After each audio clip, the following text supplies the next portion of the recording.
살아계신 하나님 아버지 감사드립니다. 하나님 앞에 예물 드리게 하시니 감사드립니다. 드릴 수 있는 마음과 여건 모두 허락하심에 감사드립니다. 고별한 손길 가운데 복의 복을 더하시고 하나님 이 땅에서 어떠한 환경에서도 하나님을 바라보며 하나님을 붙잡는 그 마음을 놓치지 않는 복을 허락하여 주시옵소서. 이 시간 말씀의 자리로 나아갑니다. 하나님 말씀 가운데 하나님 더욱 알기 원하고 하나님 더욱 사랑하기 원합니다. 하나님과 더욱 깊은 교제의 자리에 들어가기 원합니다. 우리의 귀를 열어주시고 마음을 열어주시옵소서. 감사드리며 예수님의 이름으로 기도드립니다. 아멘. 네, 말씀 찾아보겠습니다. 네, 요한복음 9장 1절부터 7절까지 말씀 살펴보겠습니다. 요한복음 9장. 자, 이럴 때 우리 주위도 돌아보시면서 혹시 깊은 묵상에 빠져 계신 분들 있으면 깨워주시고, 묵상은 묵상할 때에 꼭 영어 시간에 수학 공부하는 애들 있죠. 수학 시간에 영어 공부하고. 제가 고3 때 그랬습니다. 제가 이과였는데 수학 성적이 그나마 제일 잘 나왔는데 신학교를 가기로 결정을 하고 신학교에 수학을 안 보더라고요, 점수를. 그래서 어떡하지? 이래서 수학 선생님들한테 찾아가서 저 신학교 가려고 하는데 수학 성적을 안 봅니다. 그래서 제가 수학 시간에 영어 공부 좀 하겠습니다라고 허락을 받고 뒤에 앉아서 놀았습니다. 영어 공부는 안 하고 안 되더라고요. 그래서 그냥 그래도 수학 성적이 잘 나와서 욕 좀 먹었습니다. 너는 이공계열 갈 것도 아닌데 왜 이렇게 그렇게 엄청 잘 나온 건 아니고 찍은 거 치곤 잘 나왔습니다. 오늘 교만하지 말아야 되는데 또 이상한 소리.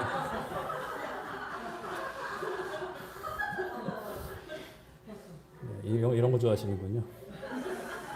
요한복음 9장 1절부터 7절까지 교독하도록 하겠습니다. 제가 1절 읽겠습니다. 예수님께서 길을 가실 때에 날 때부터 맹인된 사람을 보신지라.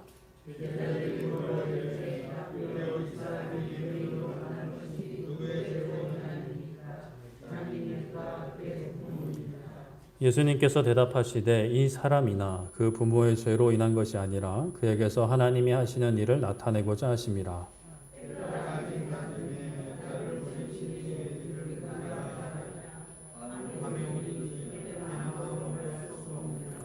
내가 세상에 있는 동안에는 세상의 빛이로라.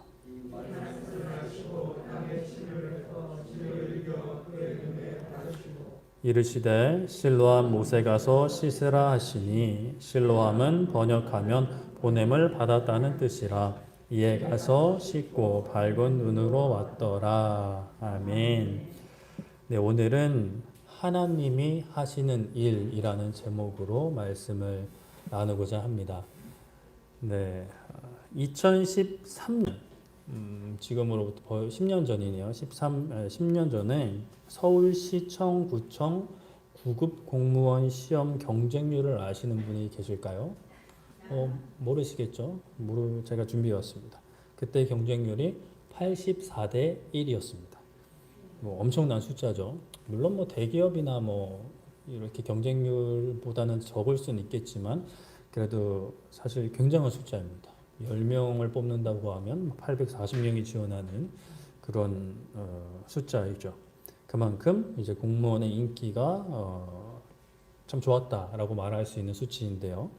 그런데 요즘 이제 들려오는 소식들은 그 인기가 좀 시들해지고 있다고 합니다. 2021년에는 11대 1 그리고 2022년 작년에는 12대 1을 기록했다고 하죠. 굉장히 많은 물론 11대 1, 12대 1도 결코 적은 수는 아니지만 그래도 84대 1에 비하면 굉장히 이제 많은 수가 줄어들었다라고도 볼 수 있죠. 그리고 또 임용 5년 차 이하, 그러니까 공무원이 되고 나서 5년이 지나지 않아서 퇴직하는 사람들, 그러니까 힘들게 들어갔는데 이거 안 되겠다 해서 때려친 사람들이 2013년에는 3.4%였는데 2019년까지는 4.7%로 완만하게 증가했고 2022년에는 8.6%까지 이제 올라갔다고 해요. 이제 10명 중에 1명 정도는 그냥 이제 사표를 던지고 이제 나온다는 거죠. 이런 현상의 원인을 조사해 보니까 제가 조사한 건 아니고 제가 조사한 걸 찾아보니까 28%의 응답자가 적은 월급 등 경제적인 문제를 꼽았다고 합니다.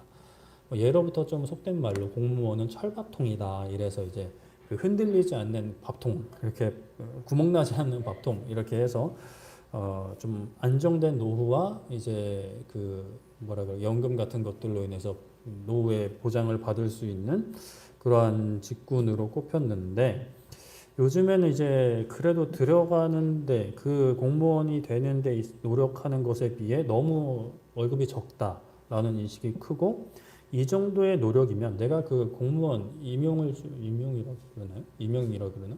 그것을 준비하기 위해 이제 노력했던 만큼의 노력이라면 내가 사회에 나가서 뭐 대기업을 가든 뭐 중소기업을 가든 뭐 내가 사업을 하든 그 정도의 노력과 어떤 열정이면 이거보단 뭘 해도 이거보단 낫지 않겠나 라는 이제 생각이 든다는 거죠.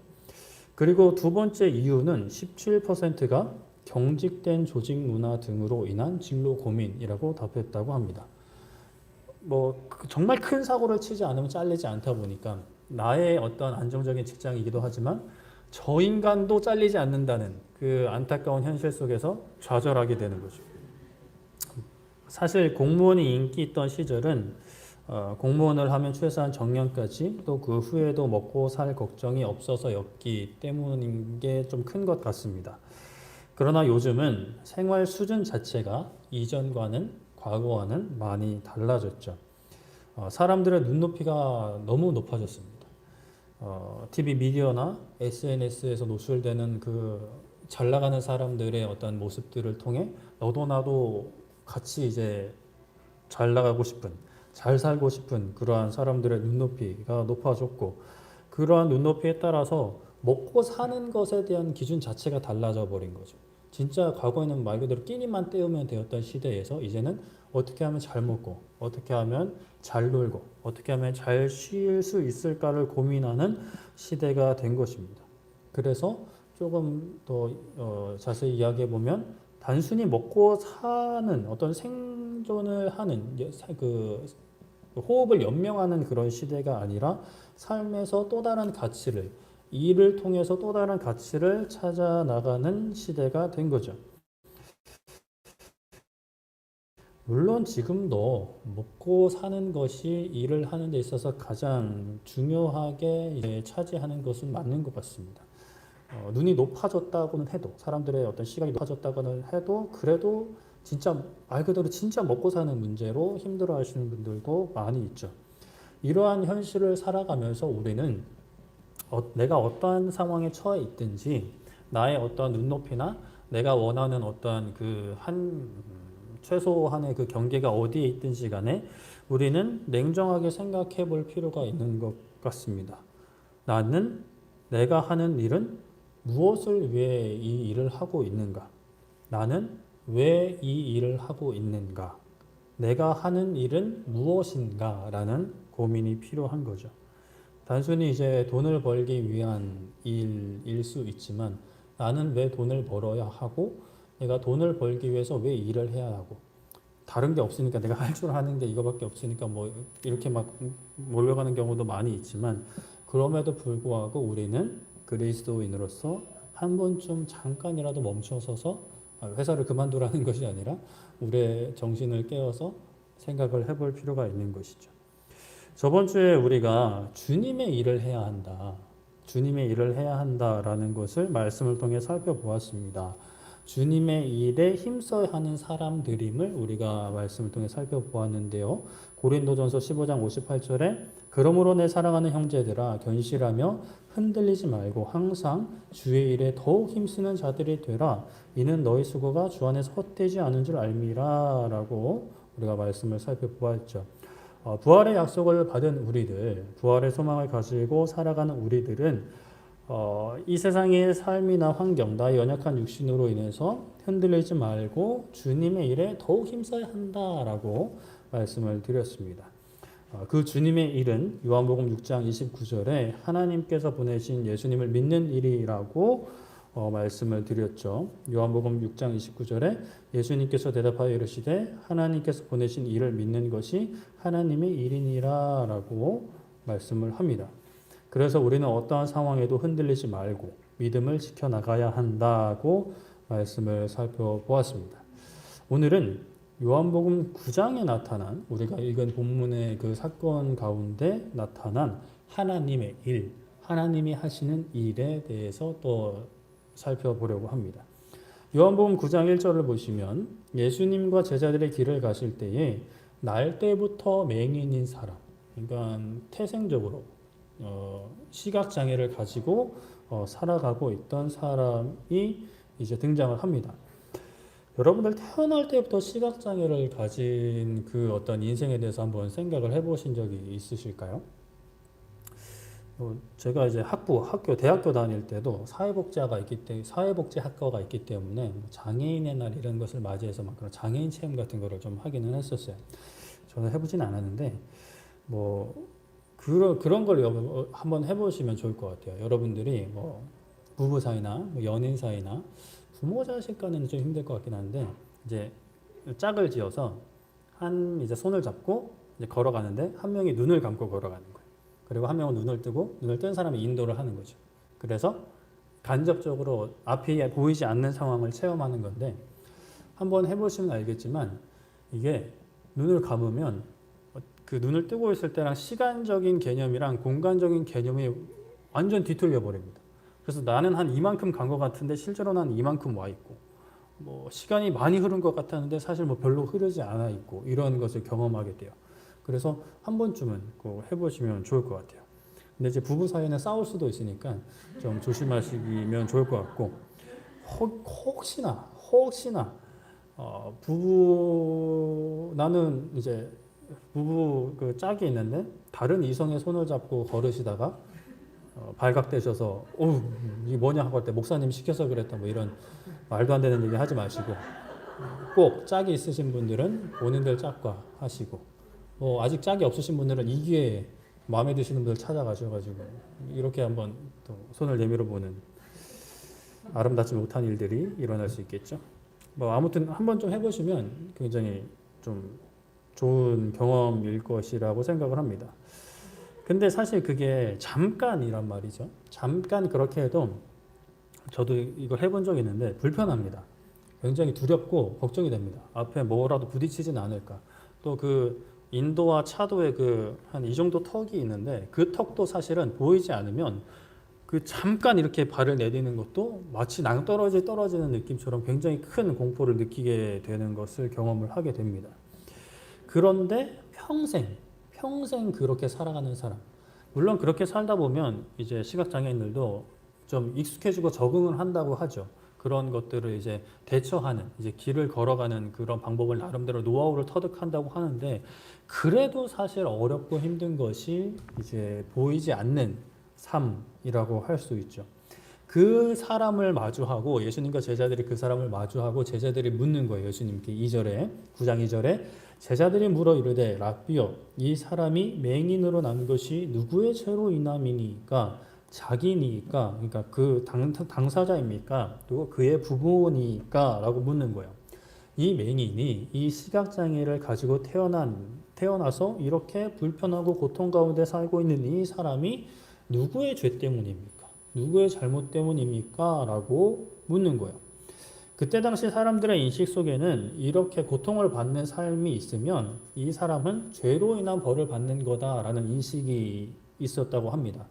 근데 사실 우리도 비슷한 생각을 하고 사는 것 같아요.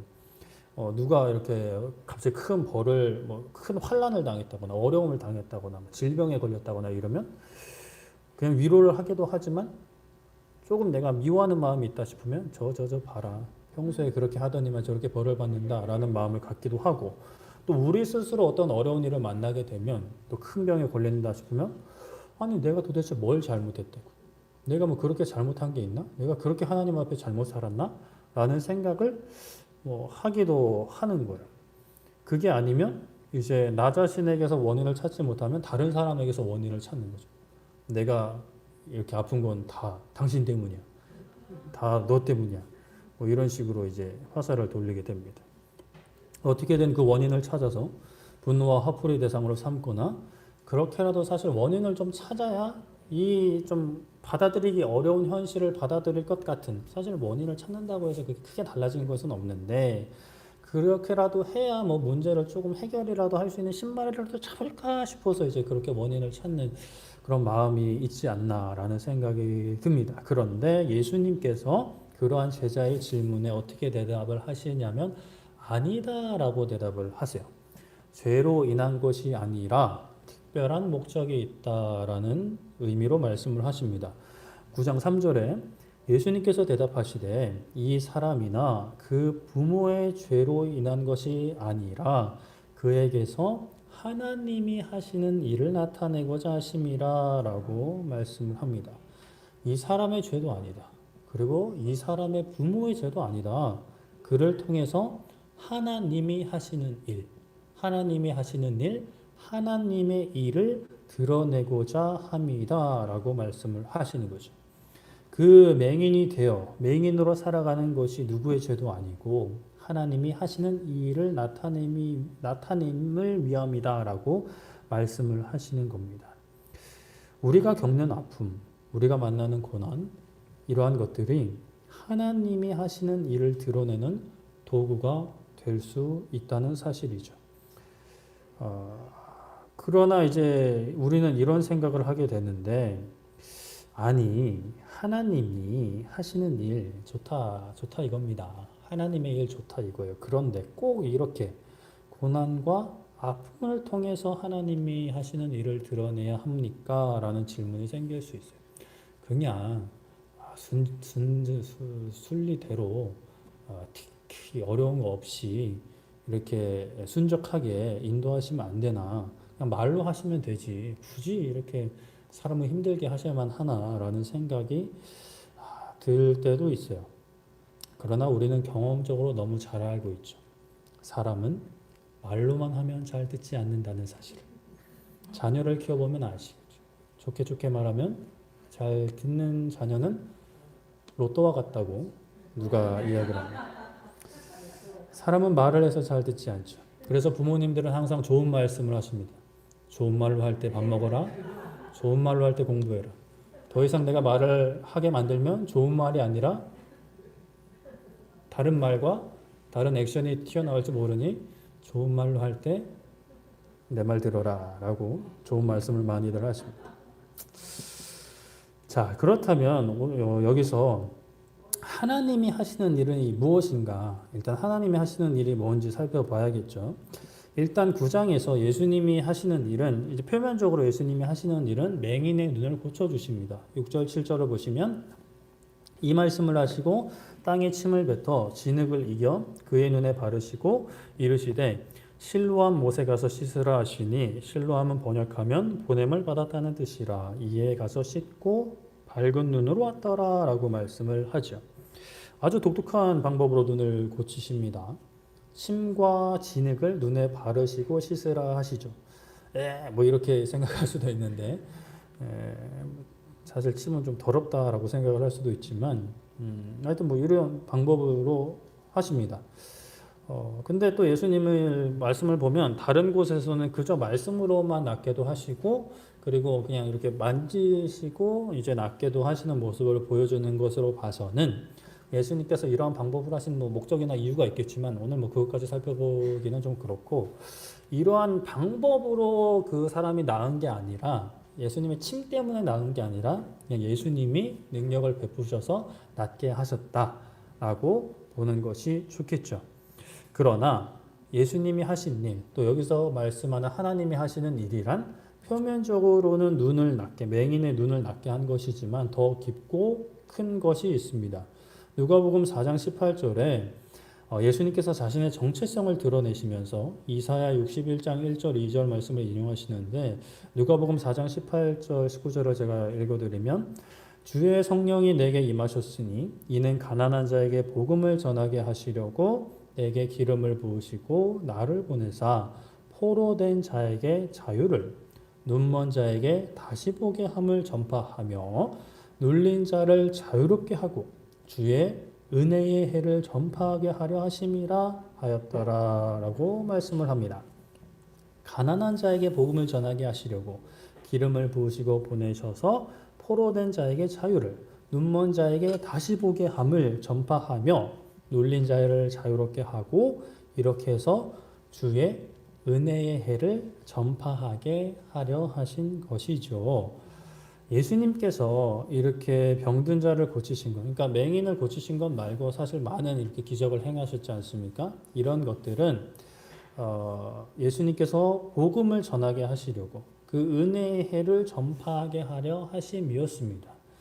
죄에서 자유를 얻게 되는, 죄로부터 해방되는 영원한 부활을 소망하게 되는 은혜의 때, 은혜의 해를 전파하게 하시려고 예수님께서 우리의 구원자 메시아로 오셨다는 그 사실, 구약에서부터 그렇게 이제 예언했던 그 기다리고 고대했던 그 그리스도 메시아가 바로 예수님이시라는 것을 증거하기 위해서 병자들을 고치셨다라고 말씀을 하는 것입니다.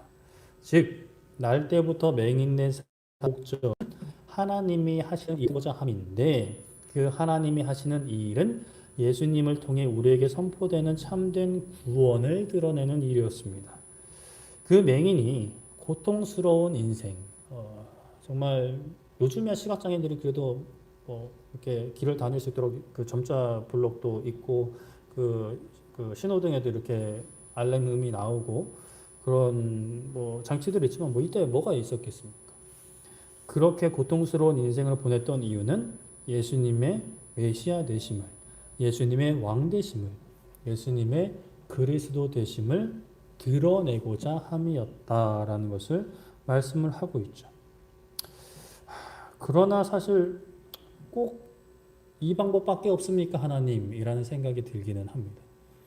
잠깐 눈이 먼 것도 아니고 한평생 맹인으로 살았는데 꼭 그 방법이어야만 하셨습니까? 라는 생각이 퀘스천 마크로 남을 수는 있어요.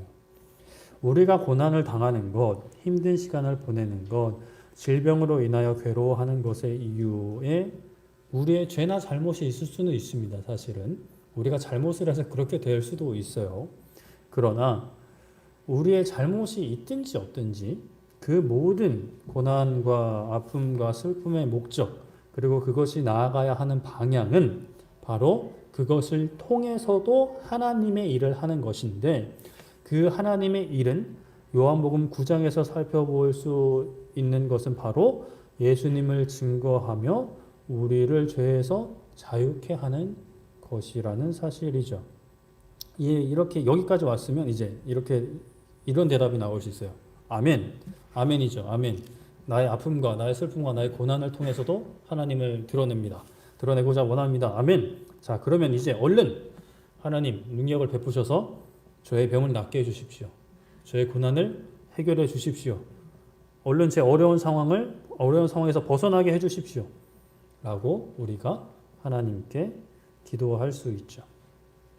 그러나 이것은 섣부른 결론일 수 있습니다.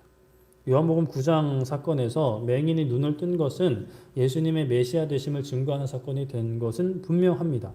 그러나 우리의 인생 그리고 우리의 역사 가운데 고난이 해결되어야만 질병이 나아야만 예수님을 증거하는 것은 아니었다라는 사실을 우리는 발견할 수 있고 해야 합니다. 그 존재 자체가 고난과 슬픔과 애통 자체가 예수님을 증거하는 하나님의 일에 귀하게 쓰임받는 경우도 있었죠. 고린도후서 12장에 사도 바울이 자신에게 해결되지 않는 육체의 가시가 있음을 고백합니다. 고린도후서 12장 7절에 이렇게 말씀을 하는데요. 여러 계시를 받은 것이 지극히 크므로 너무 자만하지 않게 하시려고 내 육체의 가시 곧 사탄의 사자를 주셨으니 이는 나를 쳐서 너무 자만하지 않게 하려 하심이라 라고 말씀합니다. 사도 바울에게 육체의 가시를 주셨다라고 말씀을 해요. 그것도 심지어 하나님이 주신 겁니다. 이게 얼마나 심한, 정확히 어떤 병인지는 모르는데 얼마나 심했냐면 사탄의 사자라고 이제 표현을 할 정도로 이건 지독하는 거예요. 이 사탄의 사자를 하나님이 주셨다는 거예요. 하나님이 그것도 주시고 고쳐주시지도 않고 내버려 두시는 거죠. 그 이유와 목적은 사도 바울을 자만하지 않게 하시려고 주셨다. 그런데 말씀 전에 그렇게 자만했던 저의 모습을 돌아보며 그런데 하나님이 낮추시더라고요. 저를 한없이 낮추시는 하나님을 경험하게 됩니다. 얘기하면 또 길어지니까 사도 바울도 이 육체의 가시가 사라지도록 기도했습니다. 여러분 사도 바울이 누굽니까? 이 많은 복음서를 쓴 사람입니다. 성령 하나님의 인도하심을 받은 사람이죠. 다른 사람에게는 놀라운 능력을 베풀었지만 본인 질병은 해결하지 못하는 그런 안타까운 모습. 근데 사도 바울도 기도했습니다. 질병이 낫도록 기도했죠. 그러나 하나님께서 대답하시기를 고린도후서 12장 9절에 이제 상반절에 나에게 이르시기를 내 은혜가 하나님이 말씀하신 거죠. 사도 바울이 이제 나에게 이르시기를 하나님이 말씀하시는데 내 은혜가 하나님의 은혜가 너에게 족하도다. 사도 바울에게 족하다. 이는 내 능력이 하나님의 능력이 약한 데서 온전하여 짐이라 하신지라 라고 말씀합니다. 하나님이 말씀하시는 거예요. 이미 충분하다. 이미 너에게 주어진 것이 충분하다. 너에게 육체의 가시가 있는 것이 내 은혜다라는 거예요. 참 이 은혜는 이런 은혜는 웬만하면 피하고 싶은 것이 우리의 마음인 것 같지만 어째요 하나님이 그렇게 그러시다는데 이것을 통해 내 능력이 너에게 온전하여진다. 사도 바울은 그래도 참 훌륭한 사람이라는 것이 여기 드러나는데 이것을 깨닫고 진심으로 기뻐합니다. 그냥 거짓으로 하나님 기쁩니다 이렇게 하는 게 아니라 진심으로 기뻐한대요. 12장 9절 하반절에 그러므로 도리어 크게 기뻐함으로 나의 여러 약한 것들에 대하여 자랑하리니 이는 그리스도의 능력이 내게 머물게 하려 함이라 라고 말씀합니다. 육체의 가시 얼마나 힘들었을까요? 여러분들 해결되지 않은 질병을 혹시나 가지고 계신 분들은 깊이 공감하실 거라고 생각이 됩니다. 참 하나님에 대해서 원망도 하고 불평도 할 수밖에 없는 그런 상황일 수 있지만 사도 바울은 그것이 이제 하나님의 은혜라는 것을 깨닫고 이것을 통해 그리스도의 능력이 내게 머무른다는 거예요. 오히려 그리스도의 능력이 머물면 그 육체의 가시가 해소되어야 되는 것이 일반적인 생각인데 그게 아닌 거죠. 육체의 가시가 머무는 것을 통해 오히려 그리스도의 능력이 내게 머물게 되었다. 라고 고백을 하는 것입니다. 사도 바울이 고백하는 약한 것들 단순히 이제 조금 못하는 정도가 아닙니다. 사도 바울을 때때로 매우 힘들게 하는 것들입니다. 그런데 그 힘들게 하는 것들을 통해 그리스도의 능력이 사도 바울에게 머물게 되고 사도 바울은 한평생을 걸쳐서 복음의 귀한 일꾼으로 하나님의 일꾼으로 그리스도인이라면 누구나 추구해야 할 참된 어떤 인생의 표본으로 살아갔던 것이죠. 우리는 우리에게 허락된 고난이나 질병, 아픔들이 해결되는 것, 그리고 이 땅에서 풍족함을 누리고 좋은 옷 입고 좋은 차 타고 좋은 직업 가지는 것이 하나님의 영광을 드러내고 하나님의 일을 하는 것이라고 생각을 합니다. 물론 아예 틀린 것이 아닙니다. 맞습니다. 하나님이 능력을 베푸시면 질병을 낫게 하실 수도 있고 고난을 해결해 주시기도 하고 이 땅 가운데서 풍족함을 누리기도 하고 자녀의 복을 누리기도 하고 장수의 복을 누리기도 합니다. 하지만 그것만이 하나님의 일이 아니고 하나님이 자신을 드러내는 유일한 방법은 아니라는 것이죠. 고난과 질병과 가난과 고통이 해결되는 것만이 하나님의 능력을 드러내는 유일한 수단이 아니라는 것을 우리가 받아들여야만 합니다. 우리에게 허락되는 고난과 질병과 가난과 고통이 하나님의 살아계심을 드러내는 통로가 되기도 한다는 사실이죠.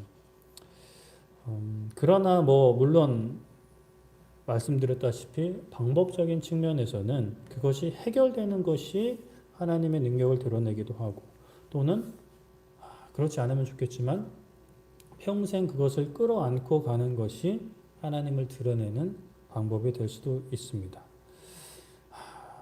그것은 사실 우리의 기도를 하나님이 들어주시기도 하지만 우리의 선택사항이라기보다는 하나님께서 우리에게 각자 허락하여 주신 사명이기도 한 것이죠. 어찌되었건 그것이 해결되든 해결되지 않든 우리에게 허락된 고난의 목적은 하나입니다. 하나님을 드러내는 것입니다. 예수님을 드러내는 것이죠. 그것이 하나님이 하시는 일입니다. 그러나 그 양상은, 방법은 사람마다 때에 따라 다를 수 있다는 거죠. 물론 저도 그렇고 여러분들도 그렇고 육체의 가시를 안고 살아가면서 그리스도의 능력을 드러내는 것보다는 건강하게, 아프지 않게, 힘들지 않게 살아갈 수 있으면 좋겠습니다. 우리는 무엇을 위해 살아가는지, 무엇을 위해 일하는지 돌아보아야 합니다.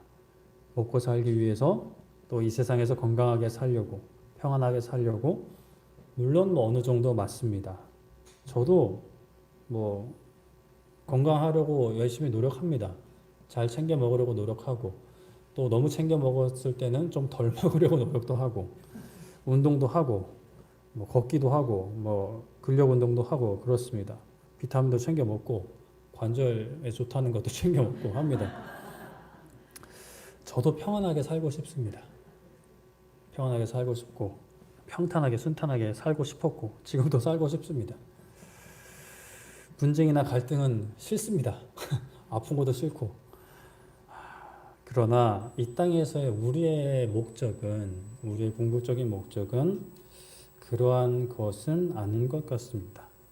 로마서 14장 8절에 이렇게 말씀합니다. 우리가 살아도 주를 위하여 살고 죽어도 주를 위하여 죽나니 그러므로 사나 죽으나 우리가 주의 것이로다 라고 말씀합니다.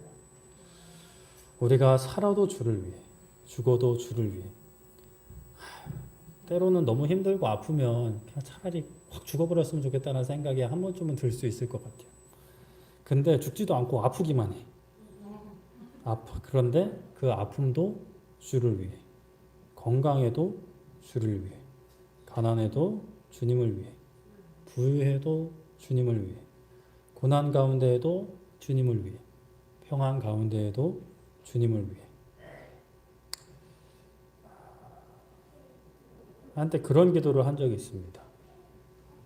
하나님, 많은 사람들이 원하는, 그러니까 특히나 목회자들이 원하는 좋고 평탄한 넓은 길 말고 정말 하나님께서 원하시는 곳에 있기 원합니다. 누군가 감당해야 되는 굳은 일이라면 제가 감당하기 원합니다라는 기도를 했던 적이 있죠. 가끔 후회가 될 때가 있었던 것 같습니다. 굳이 그런 기도를 했나? 그래서 내가 지금 이런가? 하는 생각을 할 때도 있습니다. 요한복음 9장으로 돌아가서 예수님께서 3절에 하나님이 하시는 일을 나타내고자 하심이라고 하신 후에 4절 5절에 이렇게 말씀을 하시는데요. 4절에 때가 아직 낮음에 나를 보내신 이의 일을 우리가 하여야 하리라. 밤이 오리니 그때는 아무도 일할 수 없느니라. 5절에 내가 세상에 있는 동안에는 세상의 빛이로라라고 말씀을 하십니다. 나를 보내신 일, 하나님의 일을 우리가 해야 한다. 우리가 해야 한다라고 말씀을 하는 거예요. 예수님과 제자들이 함께 있는데 우리가 해야 한다라고 말씀을 하는 거죠. 밤이 오면 이제 일할 수 없으니까 낮에 일을 해야 된다. 여기서 밤은 예수님이 잠깐 이제 죽으셨을 때를 가리킵니다. 그리고 더 나아가 이제 마지막 이제 심판의 때 이후에 그 시간들을 가리키는 거죠. 그때가 되면 일을 하고 싶어도 못하니까 지금 낮을 때 일해야 된다. 지금도 우리는 이 일을 해야 합니다. 예수님을 증거하는 일을 해야 하는 것이죠. 예수님은 왕이시다. 예수님은 구원주이시다. 우리를 죄로부터 해방시키신 분이다. 오늘날 많은 인간들이 추구하는 참된 행복과 평안, 그것은 세상이 줄 수 없다. 예수님을 통해서만 얻을 수 있고 예수님을 통해서만 찾을 수 있다라는 그 사실, 그것을 우리는 증거를 해야 하는 것입니다. 그 일이 우리의 일이 되는 것이고 우리가 이 땅에서 어떤 생업 전선에서 뛰는 일들도 결국에는 이 일의 연장선이 되어야 하는 것이죠. 정말 상관없는 일처럼 느껴지는 일일지라도 그 일을 감당함에 있어서 하나님께 감사하고 기뻐하고 모든 과정 가운데 하나님의 인도하심을 구하고 또 그 가운데 내가 누리는 것들을 나만 누리는 것이 아니라 하나님의 나라를 위해 베풀고 이웃을 위해 베푸는 그런 모든 과정을 통해 우리가 하나님의 일을 해나가는 것입니다. 말씀을 정리하겠습니다. 예수님은 맹인을 고치시면서 이 맹인이 시각장애로 고통받았던 이유는 하나님이 하시는 일을 나타내고자 하심이었다라고 말씀을 하십니다. 그렇게 맹인의 눈을 고치시죠. 맹인의 눈을 고치시사 예수님의 메시아 되심, 우리를 죄에서 구원하시려 예수님을 보내신 하나님의 일, 그 예수님을 증거하는 하나님의 일, 하나님이 하시는 일을 드러내십니다. 우리의 고난과 슬픔과 아픔은 예수님을 드러내는 하나님이 하시는 일을 감당하는 도구가 될 수 있고 도구가 되어야만 합니다. 그러나 그 고난이 해결되는 것만이 꼭 하나님이 하시는 일을 드러내는 것은 아니라는 사실을 우리가 받아들일 필요가 있습니다. 그렇지 않기를 바라지만 고난을 안고 평생을 살아가는 것도 하나의 방법, 하나의 도구가 될 수 있죠. 인간적인 마음으로는 정말 그런 은혜는 피하고 싶습니다. 그런 은사는 피하고 싶은 것이 솔직한 심정입니다. 그러나 여러분이 진짜 하나님께 은혜를 입었다면, 정말 사망으로부터 생명에 이르렀다면 하나님이 이 땅에서 무엇을 주시든 감사함으로 받아야 합니다. 예수님께서도 그 십자가의 길 쉽게 받아들이지 못하셨습니다. 할 수만 있다면 내게서 지나가게 해달라고. 우리가 오늘날 우리가 겪는 고난과 어려움들, 슬픔들도 비슷할 것 같습니다. 물론 정도의 차이는 있을 수 있지만 우리가 바라는 것은 항상 이것이 우리에게서 지나가기를 바라죠. 하지만 하나님께서 원하시면 내가 감당할 수 있도록 인도해달라는 기도가 우리에게 필요한 것입니다. 고난을 그렇게 허락하시는 이유는 하나님이 하시는 일을 드러내는 것이지만 좀 세부적으로 들어가면 다양하게 생각을 할 수 있을 것 같아요. 제가 한 가지 제시를 하고 넘어가자면, 제가 육체의 고난을 당하는 분에게 이런 말을 한 적이 있습니다. 조금만 지나면 괜찮아질 거야 라고 위로 아닌 위로를 했습니다. 근데 정말 시간이 지나면 괜찮아지는 상황이었어요. 그런 질병이었어요. 그런 아픔이었어요. 그런데 제게 돌아오는 말은 이런 대답이었습니다. 지 일 아니라고, 자기 일 아니라고 그런 소리를 한다고, 너가 지금 안 아프니까 그런 소리를 하지 라는 답이 돌아왔습니다. 고난이 유익인 것 중에 하나는 같은 고난을 당하는 자에게 위로를 할 수 있다는 것입니다. 저는 그때 그런 고통을 당하지 않고 있었기 때문에 저의 위로는 당사자에게 전혀 전해지지 않았고, 네가 안 아프니까 그런 소리를 한다는 타박이 돌아왔습니다. 같은 고난을 겪어보지 않은 사람은 그 고난을 이해하기 어렵고 위로를 주거나 받기 어렵죠. 저는 여러분들의 고난과 어려움과 아픔과 슬픔이 신속하게 해결되기를 바랍니다. 그러나 하나님은 제가 미치지 못하는 더 큰 계획과 뜻을 가지고 계실 수 있죠. 제가 할 수 있는 일은 그저 기도하는 것, 제가 무슨 특별한 은사가 있으면 참 좋겠지만 안타깝게도 그런 은사는 없고 같이 울고 슬퍼하는 것밖에 없을 수 있지만, 그럼에도 불구하고 우리의 모든 삶을 통해 하나님이 드러날 수 있기를, 하나님이 하시는 일이 드러나기를, 예수님의 메시아 되심이 드러날 수 있기를 축복하며 기도하겠습니다. 여러분들도 그렇게 기도의 끈을 붙잡으시고 여러분들에게 허락된 것이 세상 사람들이 부러워하는 것이든 또는 세상 사람들이 기피하는 것이든 그리스도인들조차 기피하는 것이든지 간에 그 모든 것을 통해 하나님을 드러낼 수 있기를. 그리고 이제 우리가 우리의 인생의 모든 짐을 벗어버리고 주님 앞에 서게 됐을 때 주님, 저 왔습니다. 그렇게 고생시키셨는데 저 왔습니다. 믿음 버리지 않고 그래도 때로는 불평불만했지만 툴툴거리긴 했지만 그래도 저 여기 왔습니다. 라고 주님 품에 안길 수 있는. 그러면 글쎄 모든 사람을 사랑하시는 모든 그리스도인들을 사랑하시는 예수님이지만 그래도 더 많은 고난, 더 힘든 삶을 살아온 사람들을 더 크게 품어주시지 않을까라는 개인적인 생각을 합니다. 그렇게 주님 품에 안길 수 있는 그날을 소망하며 그날을 바라며 우리에게 주어진 어떤 슬픔과 어려움도 견뎌내고 이겨낼 수 있는 인내하고 승리할 수 있는 여러분들 되기를 축복합니다. 우리 복음성가 우리 찬양하고 기도하기를 원하는데 우리 64번 내 안에 사는 이 라는 찬양입니다. 내 안에 사는 이 예수 그리스도니 나의 죽음도 유익함이라 나의 고난도 유익함이라 나의 아픔도 유익함이라 나의 슬픔도 나의 애통도 나의 가난도 나의 질병도 유익함이다. 마음에 와닿진 않으시더라도 믿음으로 고백하시면서 이러한 찬양의 가사가 나의 신앙의 고백이 되기를 간절히 바라며 우리 함께 찬양하겠습니다. 내 안에 사느니 내 안에 사느니 예수 그리스도니 나의 죽음도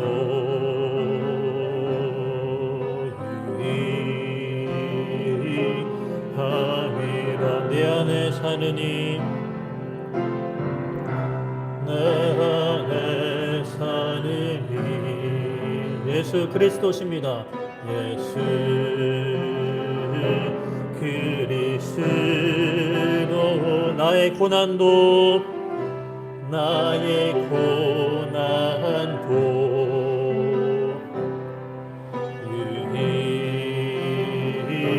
유익함이라 나의 왕 내 노래 나의 왕 내 노래 내 생명 또 내 기쁨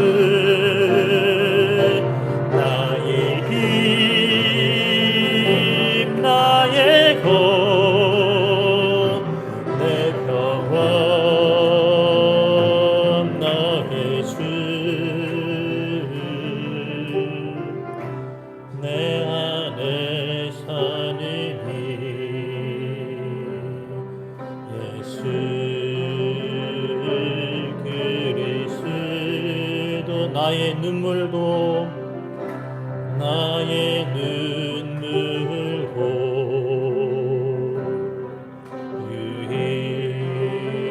유익함이 내 안에 사느니 내 안에 사느니 예수 그리스도 나의 슬픔도 나의 슬픔도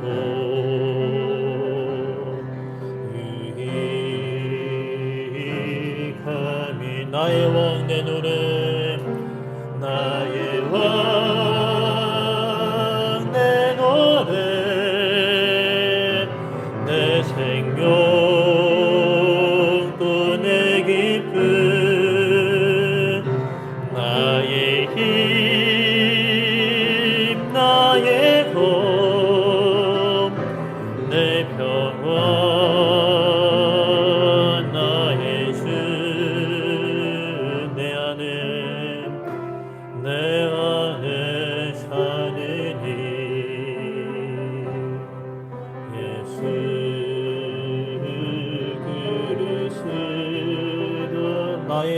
아픔도 나의 아픔도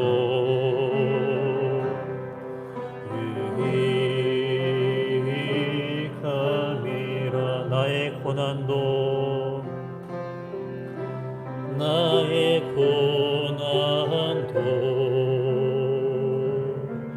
유익함 마지막으로 나의 죽음도 나의 죽음도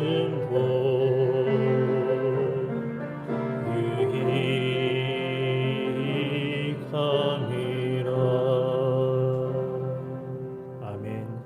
이 시간 우리 함께 기도할 때에 우리 해결되지 않는 기도 제목들이 있으신 줄 압니다.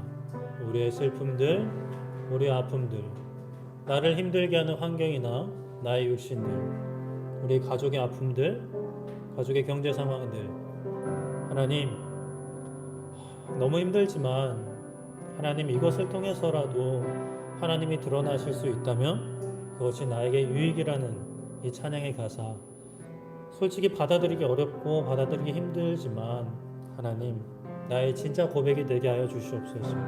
나의 진짜 신앙이 되게 하여 주시옵소서. 나의 믿음이 되게 하여 주시옵소서라고 우리 주여 한번 외치고 기도하도록 하겠습니다. 주여, 살아계신 하나님 아버지, 하나님 우리가 주님 안에 살아갈 때에, 주님을 믿는 믿음으로 살아갈 때에 우리의 죽음도, 우리의 고난도, 우리의 질병도, 우리의 아픔도, 우리의 슬픔도, 우리의 애통하는 마음도, 우리를 힘들게 하고 지치게 하는 우리의 환경과 직장과 사업장도 하나님 우리에게 유익이 될 줄 믿습니다. 그 유익은 합력하여 선을 이루시는 하나님의 능력과 하나님이 하시는 일, 예수님의 메시아 되심과 예수님의 구원자 되심을 증거하는 일임을 하나님 고백하게 하여 주시옵소서. 우리 아버지 하나님, 우리 가운데 해결되지 않는 아픔과 우리 가운데 해결되지 않는 슬픔이 있지 않습니까? 하나님 그 모든 걸 하나님 앞에 고백하며 나아가게 하여 주시옵소서. 아버지 하나님, 바라기는 할 수만 있고는 하나님이 기뻐하시거든 이 잔을 내게서 지나가게 하시기를 원하지만, 이 아픔과 이 고난이 얼른 해결되기를, 신속하게 해결되기를 원하지만 하나님, 하나님의 뜻이 우리 가운데 이루어 주시옵소서. 하나님, 하나님이 드러나 주시옵소서. 하나님, 주님 은혜 베풀어 주시옵소서. 우리의 왕이 되시고 나의 노래 되시는 하나님, 나의 생명 허락하신 나의 기쁨 되시는 하나님, 나의 힘이 되시는 하나님, 이 세상에서 우리가 영적인 싸움을 감당해야 하는데 그 싸움 가운데 우리의 검이 되시는 참된 평화 되시는 나의 주님, 그 주님 안에 우리가 그 은혜를 누리게 하여 주시옵소서.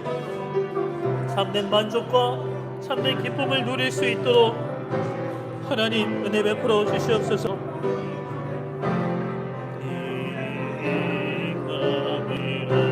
나의 왕 내 노래, 나의 왕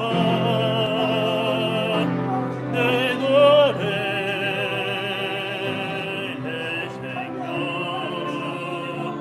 또 내 기쁨, 나의 힘, 나의 복, 내 평화, 나의 주, 내 안에 사는 예수 그리스도니 나의 죽음도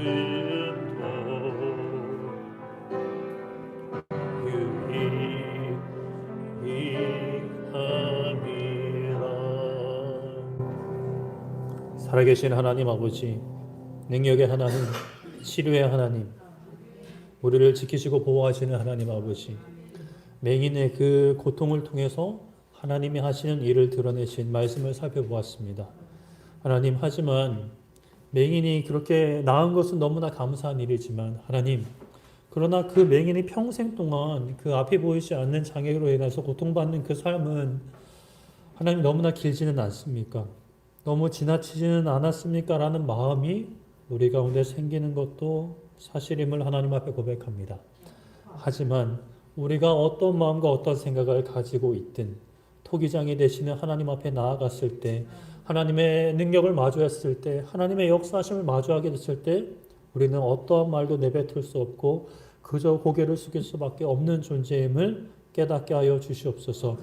하나님, 우리 가운데 아픔 가운데 고통받는 이들이 있지 않습니까? 질병으로 힘들어하는 이들이 있지 않습니까? 가정의 여러 어려움들과 나의 연약한 육신으로 어려움 가운데 처해 있는 이들이 있지 않습니까? 신속하게 해결해 주시기를 원합니다. 하루빨리 그 고난에서 벗어나기를 기도합니다. 하나님, 할 수만 있거든 하나님이 기뻐하시거든 그 잔을 우리에게서 지나가게 하여 주시옵소서. 우리 교회가 마주하고 교회를 어렵게 하는 일들, 여러 가지 환경들 하나님 얼른 지나가게 하여 주시옵소서. 하지만 하나님이 원하신다면, 하나님이 기뻐하신다면 하나님 그 잔을, 그 고난을, 그 슬픔을, 그 애통을 우리가 겸허히 받아들일 수 있도록 내베풀어 주시옵소서. 그것이 우리에게 유익하기 때문임을, 모든 것을 합력하여 선을 이루시기 때문임을 우리가 믿음으로 고백하게 하여 주시옵소서. 때로는 그 가운데 우리가 혹여나 불평하고 불만하더라도 아버지 하나님 어여삐 여겨주시고 귀엽게 봐주시고 얼른 정신 차리고 하나님께 감사의 기도를 올려드릴 수 있는 우리의 삶이 되기를 기도합니다. 어떠한 삶이 기다리고 있든지 우리가 감당해야 될 한 주도 지난 한 주가 비교할 때 다를 바 없어지고 더 힘들고 어려워진다 하더라도 하나님 이 은혜, 이 믿음 지키며 살아가게 하여 주시옵소서. 감사드리며 예수님의 이름으로 기도드립니다. 아멘.